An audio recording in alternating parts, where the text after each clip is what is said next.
Chapter 5. Standing Firm, Prayer, Vigilance, and the Power of Unity.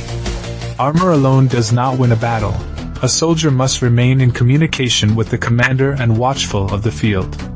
Prayer is your line to command. Speak often, listen intently. Prayer is not only petition but alignment. It shapes your will to the will of God and opens the channels of strength. Be vigilant. The enemy prowls where you least expect him, through relationships, through compromise, through slow erosion of zeal. Stay awake. Guard the gates of your routine, what you read, what you guard your heart with, who you allow to shape your thoughts. Small concessions become openings, vigilance closes them. And do not fight alone. The Templar brotherhood stood shoulder to shoulder. So must you. Find fellow soldiers of faith, encourage them, be accountable, and stand in the gap for one another.